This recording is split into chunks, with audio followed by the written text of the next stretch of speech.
Vote তখনও পুরোপুরি হয়নি।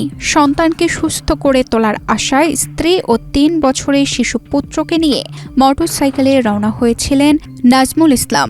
গন্তব্য ছিল ঠাকুরগাঁয়ের একজন হোমিওপ্যাথিক চিকিৎসকের চেম্বার, কিন্তু সেই যাত্রায় হয়ে উঠল জীবনের শেষ পথ চলা।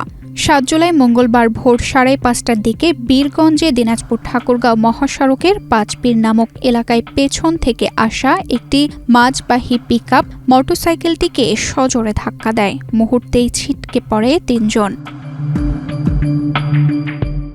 জানা যায়, মোটরসাইকেল চালক নাজমুল ইসলাম আহত হয়ে প্রাণে বাঁচলেও তার স্ত্রী ফাহিমা আক্তার ও ৩ বছরের ছেলে আবদুল্লার উপর দিয়ে চলে যায় পিকআপটি।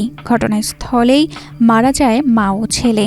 নিহত ফাহিমা আক্তার ও তার ছেলে আবদুল্লাহ দিনাজপুরের কাহারোল উপজেলার সুন্দরপুর ইউনিয়নের মালগ্রামের বাসিন্দা। 999-এ দুর্ঘটনার খবর পেয়ে পুলিশ দ্রুত ঘটনাস্থলে পৌঁছে উদ্ধার কাজ পরিচালনা করে।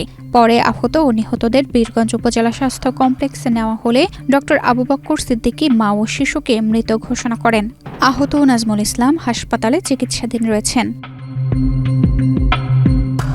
বীরগঞ্জ থানার ওসি মোহাম্মদ সাইফুল ইসলাম জানান, দুর্ঘটনার সঙ্গে জড়িত মাঝবাহী পিকআপটি শনাক্ত এবং আইন ব্যবস্থা গ্রহণের প্রক্রিয়া চলছে। তানজিদা রহমান ইনায়া, বাংলাদেশ প্রতিদিন। জায়গা কেনার পর কোনোদিন ভাবিনি বাড়ি দেখে যেতে পারবো। বাবা, তুমি করেছো জমি আর আমি করলাম বাড়ি। এখন থাকবে তোমার নাতি। বসুন্ধরা সিমেন্টের দৃঢ় গাঁথুনি গড়েছে ৩ প্রজন্মের এক ঠিকানা।